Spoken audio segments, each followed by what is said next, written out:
Welcome back. I am your host, Susanna May O'Hagan, and today we are talking about actors who lied to about the movie they were a part of.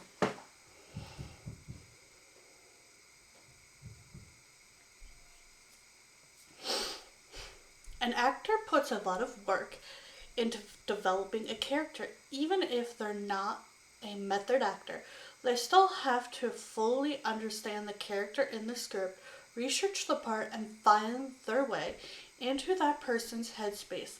If they find out that they have been lied to about some aspects of the role they work so hard to embody, they'll probably not be happy. Surprisingly, however, plenty of actors have been deceived about a movie they were in. Some thought they were the hero of the story only to watch the finished film and realize how wrong they were. Others didn't know what genre of the film they had actually made. Let's take a look at some actors who were lied to about the movie they were a part of, as well as the consequences of those lies, whether the result in a more generous performance or some seriously hurt feelings. Dylan Lloyd in The Shining. The Shining is often ranked among the scariest film ever made, but actor Danny Lloyd, who played 5-year-old Danny Torrance, was completely protected from the terror on set. Director Stanley did not even inform Lloyd that he was making a horror film, and he made sure the boy was not around for the filming of the scary scenes. To Lloyd, The Shining was simply a drama and he only has good memories from the set. He even hung out with Lisa and Louis Burns, the young actresses who played the characters wanted to play with him forever and ever. Stanley has been informed for his infamous for his harsh treatment of Shelby Duvall, who played Wendy Torrance, but Lloyd's experience with him was so much different. Stanley was great. Lloyd committed compliment in a 2017 interview with The Guardian. I remember him playing ball with me, playing catch, stuff like that. When Lloyd finally did get around to watching the film, he said it simply felt like a horror movie instead of a home movie instead of a horror movie. Lloyd only acted in one other project, but it's good to know that he wasn't as scared by The Shining as most audiences. Mary Elizabeth Winstead in 10 Cloverfield Lane. A 2016 psychological horror film, 10 Cloverfield Lane, was not your standard sequel. The film, which the actors knew as V, was tweaked just a bit so it would come off into the Cloverfield universe, which apparently wasn't originally part of the plan. As a result, actress Mary Elizabeth, who played Michelle, only learned that she was in a Cloverfield film after production had wrapped. It was producer J.J. Abrams who ended up revealing the truth to Winstead shortly before she saw the film. It's only fitting that the actress didn't know the truth about the movie until then, because her character spends most of the film unaware if Howard is telling the truth about apocalypse. Apocalypes.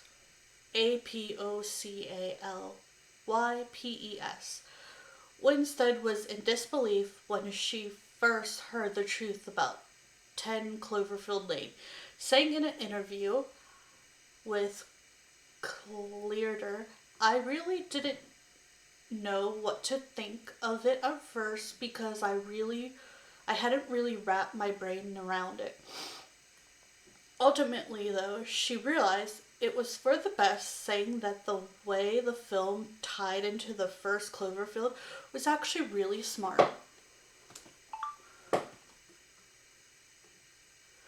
David Powers in The Emperor Strikes Back. Everyone associates the great James Earl Jones with Darth Vader, which makes sense since he's the one who voices the iconic Star Wars villain. However, it was stunt performer David Powers who wore the Darth Vader suit in the original trilogy, and even he didn't get to know the character's full backstory. In The Emperor Strikes Back, Darth Vader reveals himself to be the father of Luke Skywalker, turning the entire story on its head. It's one of the greatest and most famous twists in cinema history. So George Lucas and director Ivan were not taking any chances. They told Hetmail the truth about the scene, but they gave Powers a different line to say. H spoke on the Gardner Norton show about the difficulty he had with keeping the secret from his friends and co-worker Harris Ford and Carrie Fisher, with Ford being quite upset when he learned the truth at the movie premiere. Powers has had plenty of less than complimentary things to say about his time working on Star Wars over the years, but he didn't seem too bitter about not knowing the big Empire twist, only offering praise for the director Kay when the film was brought up in an interview with Sci-Fi Now years later. Gable Barney in The Unusual Suspects. As the production of The Empire Strikes Back proved, keeping a big plot twist under wraps is not easy, but director Bryan Singer took The Unusual Suspects one step further. For the majority of the movie, the audience is led to believe that lifelong criminal Dean Katine is criminal mastermind Keyser Sues, but later learns Sue's tragedy in the film, famous twist ending. Apparently, even Barnes was lied to about that final surprise. The film's frame narrative sees Special Agent David Kay questioning con man Roger Verbal Kit about the criminals he got caught up with, including Keating has been obsessed with tracking down Keating for years, and there's even a sequence where he imagines K as KS, dressed in S's signature trench coat and hat. It's easy to see why Barnes was so convinced that his character was S, considering he had actually been filmed in the villain's outfit. Barney, his name is Barney, I thought it was Barnes, Barney, was not happy when he saw the real ending of The Unusual Suspect. And he hashed out his issues with Bryan Singer in the parking lot at the premiere of the film. According to Kevin Spacey, it apparently wasn't just Barney who was deceived either. As Spacey explained, Bryan Singer had successfully pretty much convinced most of the cast that they were KS, so everyone thought it was going to be slightly different. I've never even heard of this movie, so I can't say much about it. Okay, Aaron's Adrian Body in the Thin Red Line. I don't even know these movies. Trench Mechlick has made some of the most films of all times, from the dark and haunting Badlands to the I have no idea. The Tree of Life. Sorry. I feel like I have like a nasal drip thing going on and it's really irritating. But he doesn't have the best reputation among actors. Most movies evolve a bit from the page to the screen, but M is known to make drastic changes in post production without even telling the actors. No one got hit with this price worse than Arjun Barty in The Thin Red Line. Barty was an up and coming actor when he was cast as Cap Jeffrey Field, the lead in M's World War II drama. The 24-year-old Barty took his parents to see the film, only to discover that he was barely in it. The film was a huge critical success, but Barty, as he said in an interview with The Guardian, was publicly humiliated. It was a tough blow for Barty, but he would bounce back just a few years later when he won an Oscar for The Pianist.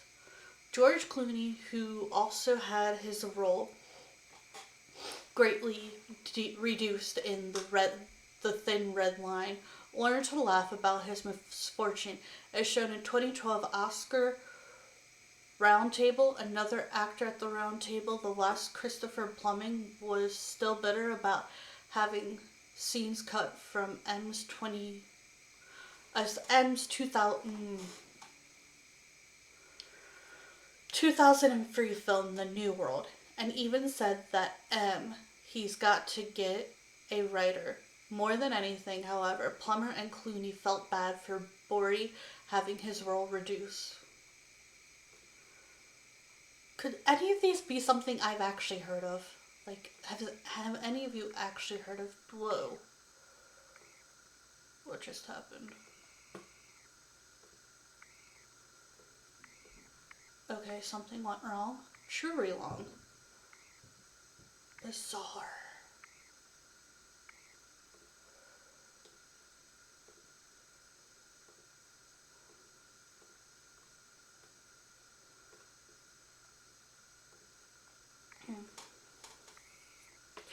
Meryl Streep in Out of Africa. There are plenty of directors who might think they can get away with lying to one of their own actors, but lying to Meryl Streep takes some serious guts. Out of Africa director Sidney Pollack didn't lie to her about her character or the script, though. He allegedly lied to her about her safety. An iconic moment in the film sees Streep fighting off a lion, which Streep has said was an extremely challenging scene to film. According to an interview with the Oscar-winning actress, the lion just wouldn't move whenever it was leashed. Camera trickery would have ultimately hidden the leash, but the lion wouldn't cooperate, and shooting was about to wrap. Pollack and the crew were getting impatient, so Pollack decided to unleash the lion on Streep without telling her. Streep was understandably still floored by the Out of Africa incident years later, and the fact that Pollack never admitted to unleashing the lion, calling it a creative memory. On Streep's part, only to make things worse, clearly Streep's character looks quite scared in the scene, but we think that one of the greatest actresses of all times could have conveyed fear just fine without having her life put on the line. Jeff East in Superman the movie. No matter how many actors play Superman, many fans will probably tell you that Christopher Reeves was the defined version of the character, starting with 1978's Superman the movie. However, Reed wasn't the only character to play the Man of Steel in the film. A 20-year-old Jeff East portrayed the teenage version of Clark Kent. Unfortunately, East was lied to about his performance would look in the final cut. The young actor was quite upset when he saw the movie and realized his dialogue had been dubbed over with Reese's voice.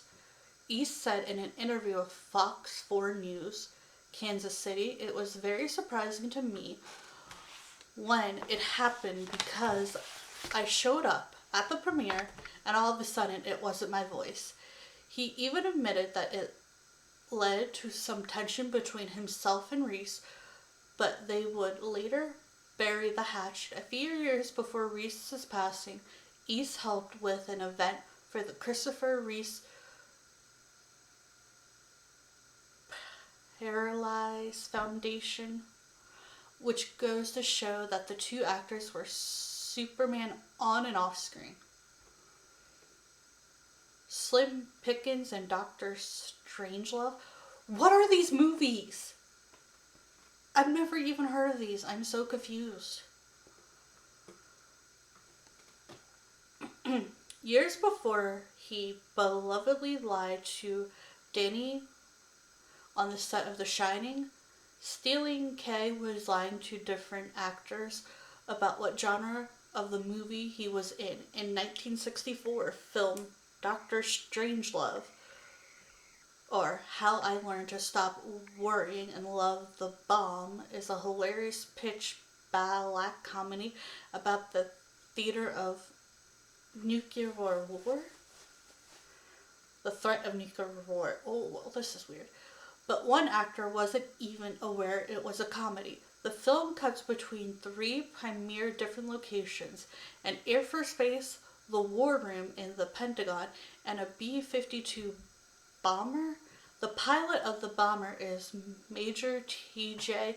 King Kong, an over-the-top cowboy type who believes he has to save the day by dropping the bomb. Peter Sellers played multiple roles in the film, and he was supposed to play this one as well. However, after Sellers suffered an injury, Kay simply decided to bring in Western actor Slim Pickens, who acted like a cowboy even when he wasn't shooting a movie.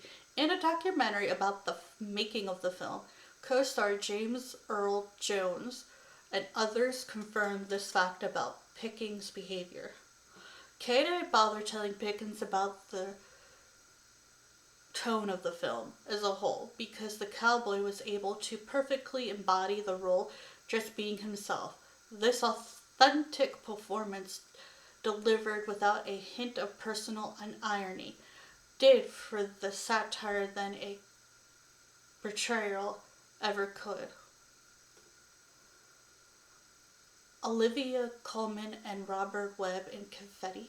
What are these movies? Lying to an actor to get a more generous performance is one thing. Lying about the size of a role is another. But deciding an actor when they are at their most vulnerable is taking things a bit too far. Sadly, this is exactly what happened to two actors on the set of the 2006 film Confetti. Confetti is a mostly forgotten British comedy that features one of the first film performances of Oscar winner Olivia Colman. She and comedian Robert Webb played Naturists who wanted to have a wedding in the buff, and two actors were promised that these scenes would be blurred out. It turned out that the filmmakers lied to them, and Colman and Webb were understandably livid about seeing their on screen. Colman was never the same after the depiction, telling The Guardian, "I now never trust anybody. I love people, I believe in the goodness of people, but ever since that, there's a bit of me that died." Speaking to the leering trauma of the experience, she added, "I didn't sleep for a year." Ultimately, Colman attempted to sue the filmmakers, but this endeavor came too long after the production had wrapped, and Webb just wanted to move on. After some initial anger at the co-star For not wanting justice served, Coleman saw his point of view and dropped the suit. Carlton Hudson and Ben Hugh Har. When it comes to epic movies from the golden ages of Hollywood, they don't come much bigger than Ben Hur. The title character is played by Carlton Hudson in one of the best known roles, but there was one thing about H's character that he himself was unaware of. In the film, Judahad Ben Har finds himself at odds with his only friend, Melissa, but uncredited writer Gore Velde didn't think that M's motive was strong enough, so he instructed Stephanie Boyd to play M as a former romantic partner of Ben. Vidal spoke about this in the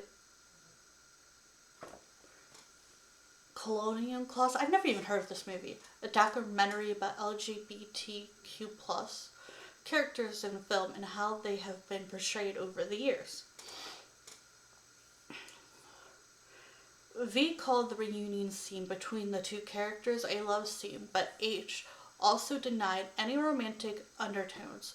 The truth was, however, that the BH actor was simply kept in the dark about his character's past because director William Wyler apparently thought it would cause the famous conservative Hudson H to fall apart. Absolutely everyone in the creeping terror. What is this? I'm sorry, I don't know any of these movies and I feel very weird. I only know The Shining. Like, really.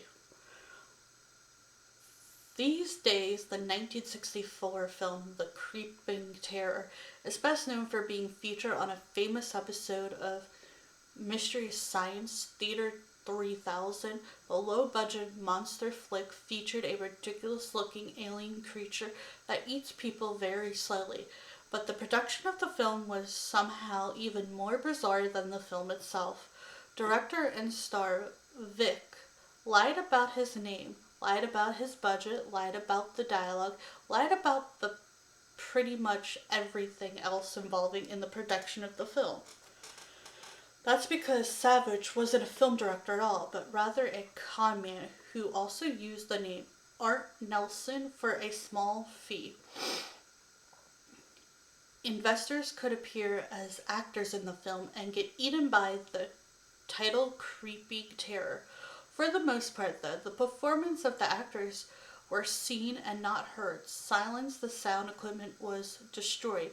In the course of the production, Savage was required to dub over the film with narration instead of sticking around and explaining to all his investors they would never see a dime of their money. Savage took the money and ran, never to resurface. Well, that's just very bad business.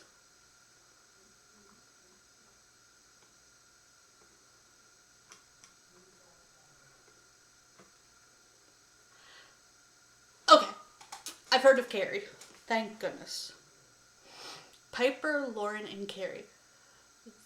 There are countless Stephen King adaptations that have been brought to the big screen over the years. But Carrie was one that started it all. The 1976 horror film featured a truly terrifying climax where Carrie White gets revenge on all of those who have wronged her. This on the web. Sorry, there's a bug in here. But actress Piper Lauren didn't find the film scary at all. Lauren, who played Carrie's abusive, ultra-religious mother, Margaret White, wasn't even aware of what kind of film she was making. When she first got the script, she was confused and even thought the concept was just stupid until her then husband explained that Director Brian D. Palmer was known for interjecting humor into his movies. As Lawrence said in an interview with the Television Academy Foundation, this led her to believe that the film was a satire of some sort. Okay, after this, I'm getting some nasal spray. Ooh-wee. Lauren portrayed of Carrie's mother is glorious over the top, which only served to make her scary. You never know what she'll do next, even after D. Palmer finally told her that Carrie wasn't the laugh fest she thought it was. Lauren still played the character as an evil witch role, which she said was freeing and fun to do. According to an interview of Hollywood Chicago, Lauren may be one of the only actresses who lied to herself about a role, but she created one of the most memorable antagonists in horror history and even received an Academy Award nomination. Maybe she had a better read on the character than anyone. Well, I hope you all enjoyed this, and hopefully some of you have heard of these movies. They're over my head because I guess I've never heard of them. Carrie and The Shining are the only ones I've heard of. I hope you all have a great and wonderful